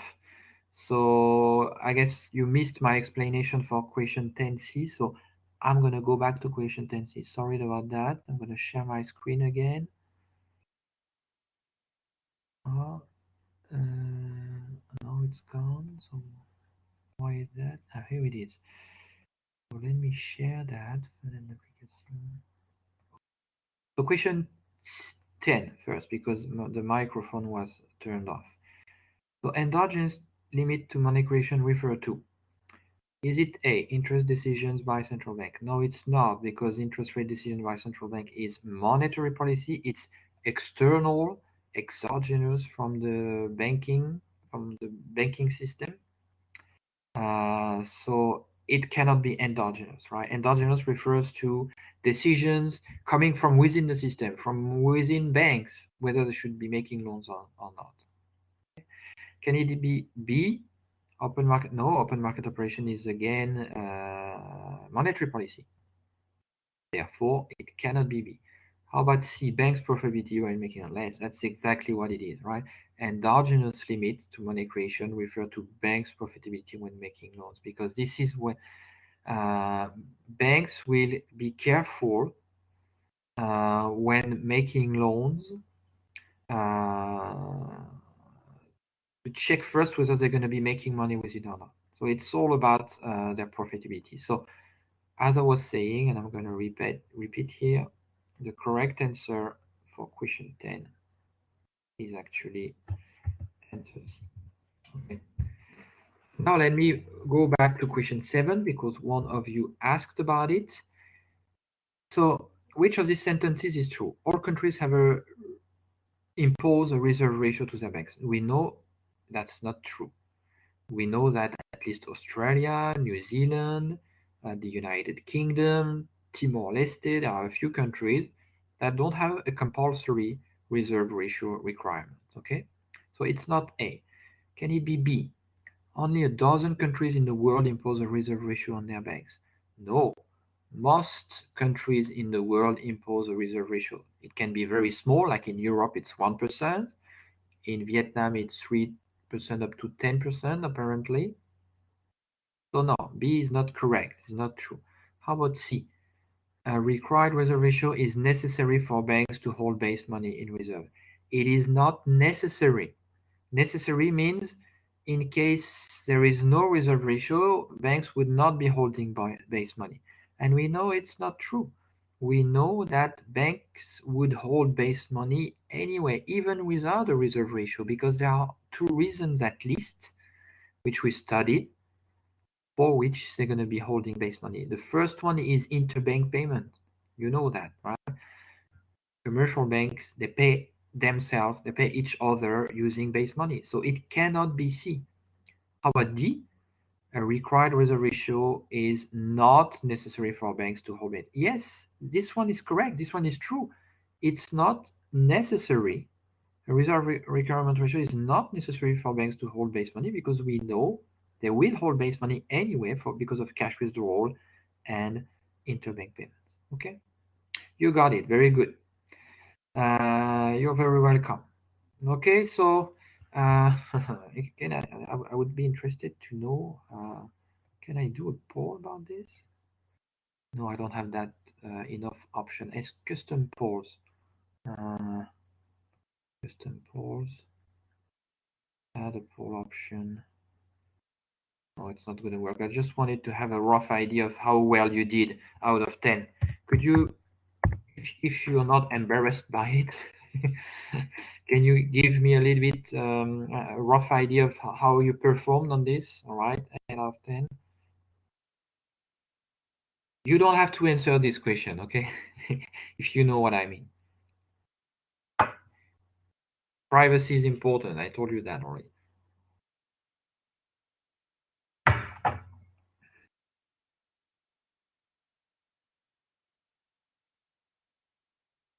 So I'm asking if you could give me your mark. So I had 2 10, 2 8, sorry. No, I won't, because you will give us more. That's too late. I'm sorry. That's too late. I can figure out how well you did. Yes, good one. Uh, Honestly, perhaps those questions are a bit on the easy side, right? They're a bit on the easy side in the sense that I I may ask slightly more complicated questions, right? Some of them are pretty obvious. So I might ask a little bit more complicated question, but I'm not even sure. I'm not even sure. My goal is to check that you understand what you're talking about, that you understood what we did during this class. I'm not here to punish anyone or to be the bad guy, right? All I want is to make sure that you understand and you learn something from it, and that it could be useful. It will be useful in your future job. Okay. So if there is no further question on this mock exam, then we're going to move to section 6. We have just 15 minutes left, but I want to talk a bit about Vietnam, right? I know it's not part of this course because this course is about money and banking, but I thought it would be a good idea for me to give you some data and my view on the Vietnamese economy. Okay. So this is the plan. I don't think we're going to be able to cover the whole 4 of them. So first of all, some data. GDP per capita in Vietnam in 2008. We have the 2019 figure, but not for all others, so that's why I stick to 2008 on this slide. So 240 billion US dollar, right? What about GDP per capita in US dollar? It's 2,560. Next slide, you have the one today. Oops. In 2019, it has increased a bit, right, to 2,700.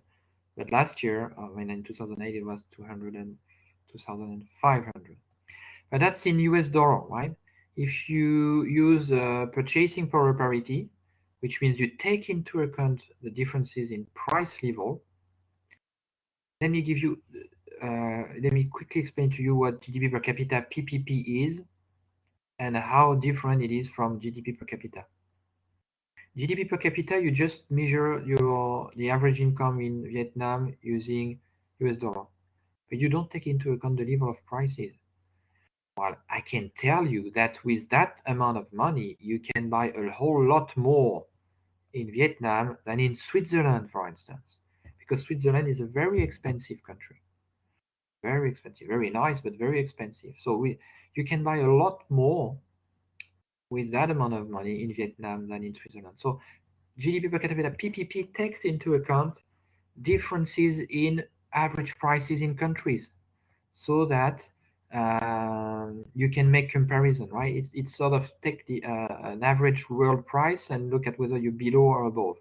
And if you adjust for domestic prices compared to the rest of the world, this is equivalent in Vietnam. This 2,500 annual income is equivalent on average, once you take into account the fact that in Vietnam prices are lower on average than the rest of the world, it's equivalent to 7,500. Okay, this is called GDP per capita PPP. Okay, GDP growth last year was 7.1%, inflation rate 2018 3.7%, credit growth 17%. The Vietnam 10-year bond yield in June 2019 was 4.6%. We know that today, we looked at it last week, I think it's around 2.45%, something that has gone down quite a bit. In 2018, government deficit was 5.8% of GDP, and government debt roughly 58% of GDP. Okay, so just to some missing data. I think you have more. Yes. Oh, there I go. Consumption represents between 65 and 70% of GDP. And finally, the birth rate for mothers in Vietnam is 2 children per mother on average in 2017. It's a lot less than what your parents did, than for your parents. Look, back in 1960, there were 6.3 children per family. So a lot more children running around by then, and nowadays less children. It's a bit sad, but it's up to you. It's your choice. Okay, let's have a look at some ranking. Vietnam with regards to some other Asian countries. So as you can see, even though Vietnam is growing very fast at 6.67%, it is still on the lower end of incomes in Asia, right? So obviously you have Cambodia below India, but Vietnam is below Indonesia by quite a bit. Then you have Thailand, China, which is about 10,000, Malaysia, the world average, and the Korean, South Korea. Okay, so Vietnam doing good, growing fast, but catching up, but still lagging. Something that is interesting to note about Vietnam's economic growth, especially since that change policy around here, is that if you look at Vietnam, it's the blue line, right? Vietnam has been the second, one of the fastest growing economy in Asia. It's far behind China. You can see that China is doing really well, but Vietnam has been doing pretty well as well. And we don't have the very last years, but I'm sure it would be also pretty good. Okay, so Vietnam doing pretty well, catching up with other Asian economies because it's growing faster. And also it's more stable. Again, Vietnam is in blue. You can see the blue line here. So this is the real GDP growth rate, right? So for some countries like Indonesia, for that, you have big spikes. You have a low spike during the Asian crisis. You have spikes like this, right? If you look at Vietnam, it's much smoother. Vietnamese growth is smoother.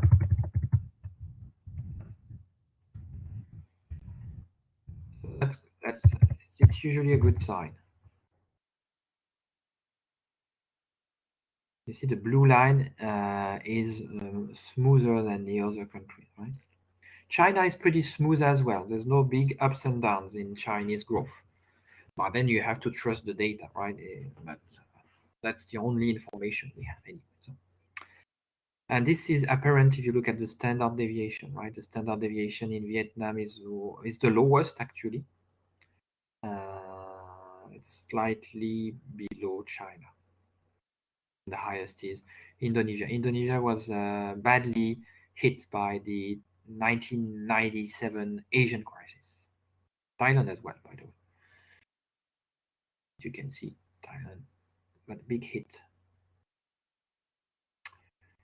All right, if you look at the average performance over decades, so this is for the 1980s, so it was around 5%. Then for the 90s, it went above 7%, and since then, it's been decreasing slowly, but it's still pretty high, right? The red bar being the average, okay, over the decades. Something that is interesting to note about Vietnam is that both the labor force participation and the employment rate are very high compared to other Asian countries. That means, so the labor force participation rate, what is that? It's a ratio. At the bottom, you put the working age population, that is people that are between 15 and 65 roughly.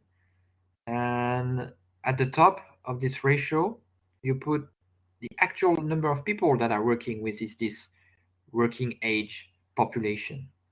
Okay. And you see that in Vietnam, it's one of the highest, right below Cambodia. So, and if you look at the employment rate as well, which means the percentage of people that are working, it's pretty high as well. So my point is the following. Vietnam is doing well, but some of this growth is actually due to the fact that we have a lot of people working. So that could be an issue because healthy growth healthy growth is also, if not especially, about productivity gains, right? Which we call intensive growth. You see, there are two ways of growing. Either you work more,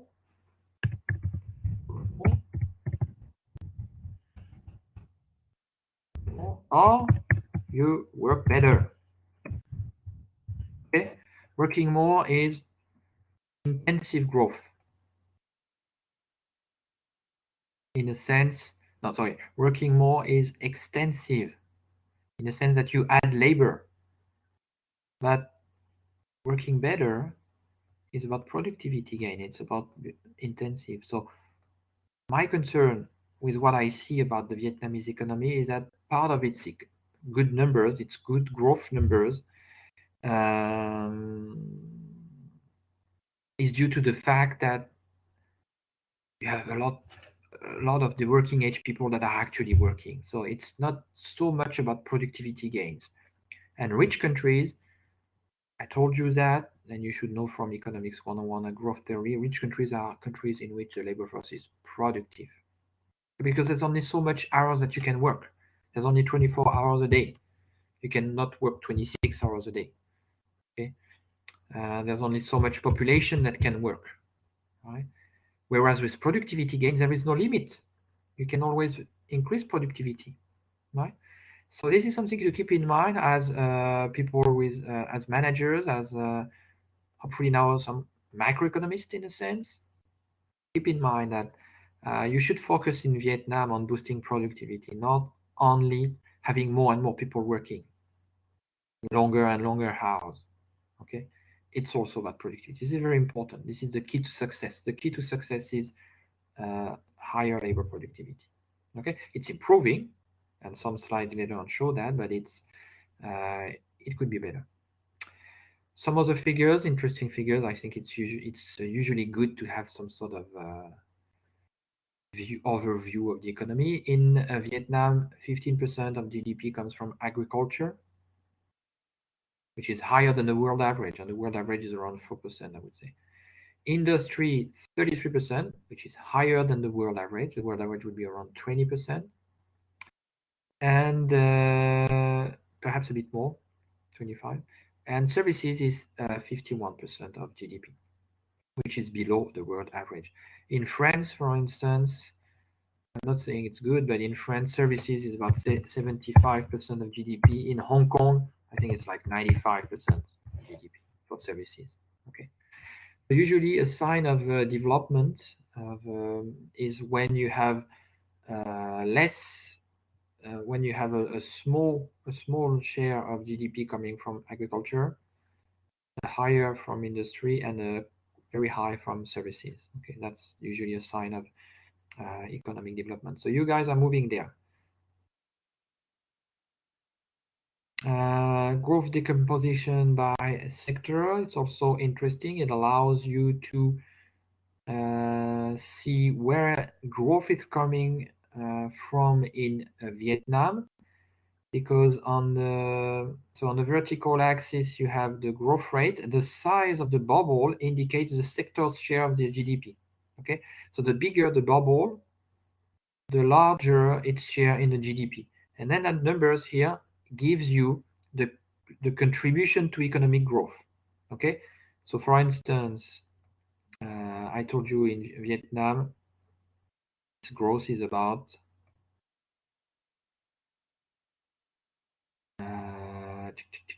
7.8%, right? 7.1% in 2018.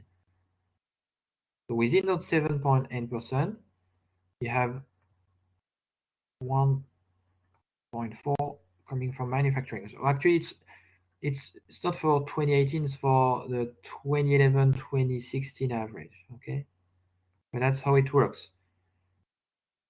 The biggest contributor to economic growth over that period was actually manufacturing. Okay, then retail trade, then agriculture, then electricity, and so on and so on. As you can see, you guys are here. That's your contribution to the 2011-2016 GDP growth, 0.4. All right, some growth decomposition that I want to talk to you about. Let me see how far I can go. I don't want to do over time. Yeah, I'm gonna do. Yeah, I'm gonna do 5 slides more, and then I'm gonna stop. Okay, the rest I'm gonna let you ask. I'm gonna ask you to read them. So you can decompose economic growth and look at where it's coming from on the supply side. That would be here. So you look at the various different sectors that contributed to economic growth. As you can see, services was the main contributor in blue. Then second was industry, in particular manufacturing. And then you had agriculture in light red. And okay, that's for the so you look at the supply side, you look at the sectors. And then you can look at the demand side, and that's what you have on the right-hand side here. And you look at whether a growth is coming from consumption spending, from investment, or from trade, right? Well, if you look at Vietnam, quite a bit is coming from consumption. There's a lot more investment in recent years. As you can see, the contribution of investment in green has been increasing. As for the contribution of trade, it fluctuates. Sometimes it's positive and sometimes it's negative. What I know is that in 2019 it is positive, because in 2019 exports were greater than imports. I'm gonna skip that growth accounting. I want to talk briefly about credit growth, because that matters to you, and that's gonna be I'm gonna do 2 more slides, this one and the next one. Why? Because we discussed at some point in the class, one of you asked me, well, sir, how can you tell when an economy is perhaps on the brink of some sort of economic and financial crisis? It would be good to know. And I told you, well, you have to keep a look at the credit to GDP ratio, because that gives you some information. When here you get the credit to GDP ratio for Vietnam, and as you can see, it's been going up, right, and quite a bit. Okay. At the beginning of this decade, you guys were below 100%, and now you're moving to 104%. So that's a little bit worrying. Would be careful. But if you look at the very recent figures, you can see that credit growth is actually decelerating. Okay, so it reached like a peak sometimes around 2016, and now it's going down. This is credit growth, right? With the different sectors contributing, real estate, industry, and so on. Okay, so that's something to keep in mind. All right, last slide.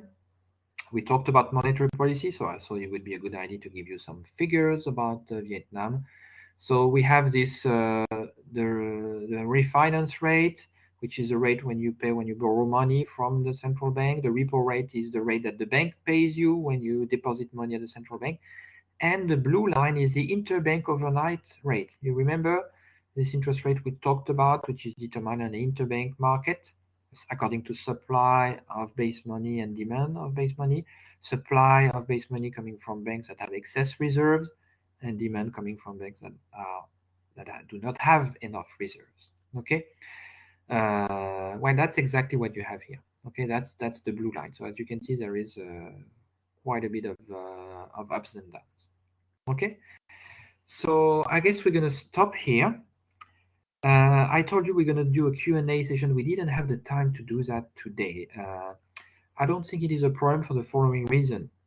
I think that Cham or Lin, or perhaps both of them, told me that there's gonna be an additional 1.5 hour session at some point later on this year or early next year, precisely for me to ask questions that you may have on this class. Okay, so that's why it's not that big of a problem if we don't do the Q&A now. Well, anyway, we've done quite a bit of Q&A during class, but this is yet to be confirmed, but as I said, Cham and Lin told me that there would be a Q&A, 1.5 hours session sometimes later before the exam, so that you can ask questions in case you have questions. Okay. I'm still happy to take a couple of questions now, perhaps if you want, perhaps on the exam or on something else.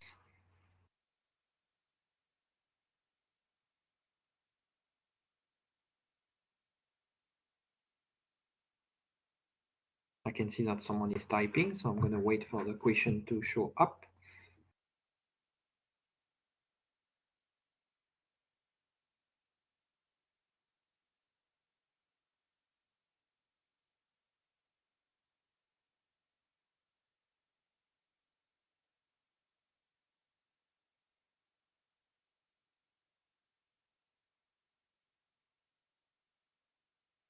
Okay, so again, I'm waiting for the question to show up because I can see that someone is typing. Professor, can you help share us kind of question bank or practice exercise which could help us do course revision before exam? I will think about it. But as I said, you have two type of question, right? You have MCQ, and we've done some MCQs already. So this should give you an idea of the sort of question that I'm going to ask. The other type of question will be short answer question. And that could be, for instance, exercise balance sheet.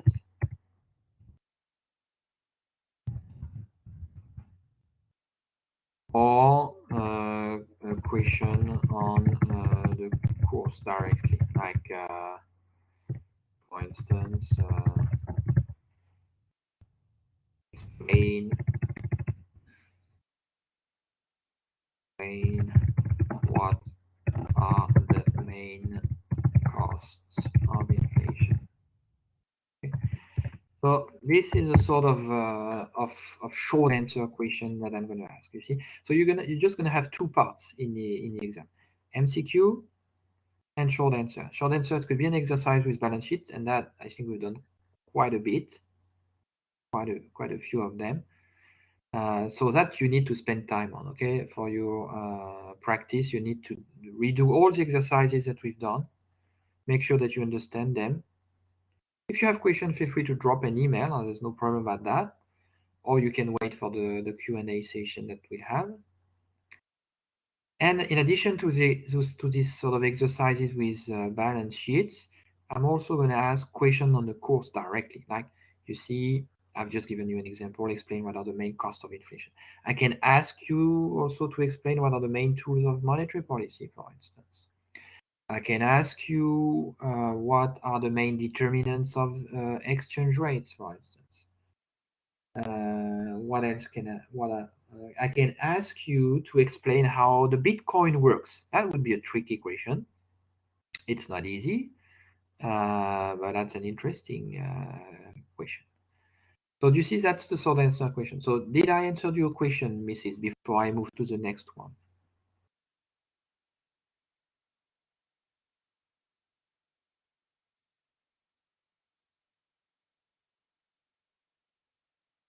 All right, so the next question. The final exam will have section 6, question mark. Probably not. No question on section 6. Why? Because we have not covered. There are two reasons. First, we have not covered enough of it. And second, this is not directly related to monetary policy and banking. Okay, so no question on section 6. This is I do that every year. I never ask any question on section 6. I usually think it's a good idea to spend a bit of time on it to talk about Vietnam. So even if we didn't go through all of it, I suggest you read them. As It's usually it's useful. It gives you a bird's eye view of the Vietnamese economy, and I spent some time selecting good graphs from IMF and other good documents and the World Bank. So I recommend that you look at it. It gives you a good overview of the Vietnamese economy. But as I said, I'm not going to put it at the exam because we haven't covered enough of it, and also because it's not directly related to banking and so on. Okay. Right. Any other question?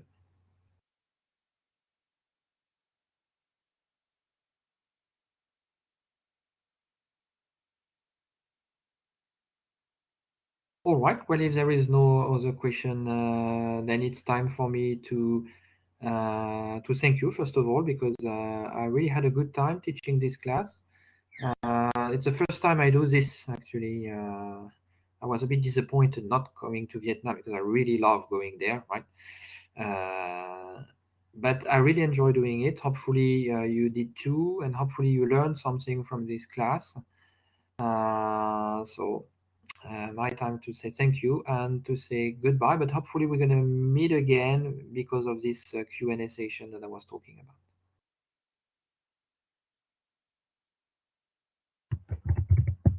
So thank you and good luck.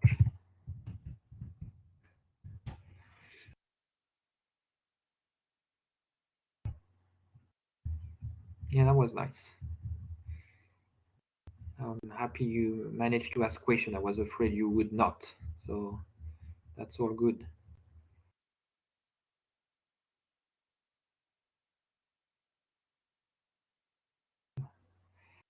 You're very welcome. You're very welcome. So the exam is going most likely going to be on the 6th of January, right? You have to please check that with Cham and Lynn, but I think it is on the 6th of January.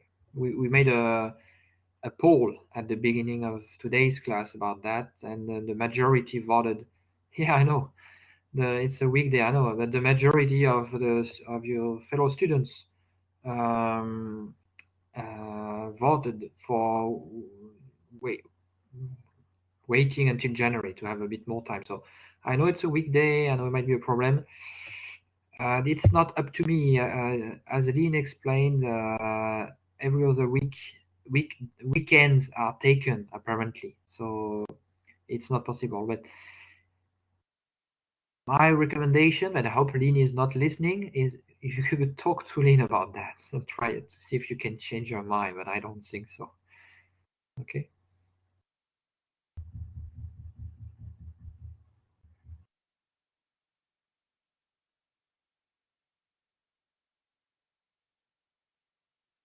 Yeah, I hope to come back as well. Definitely. Hopefully next year at least, at the latest, in November. Might be before. Sometimes they want to make a conference and possibly invite me, so we'll see. But no, it's a very nice country. I really like it. Yeah, definitely. I'm good at drinking. So.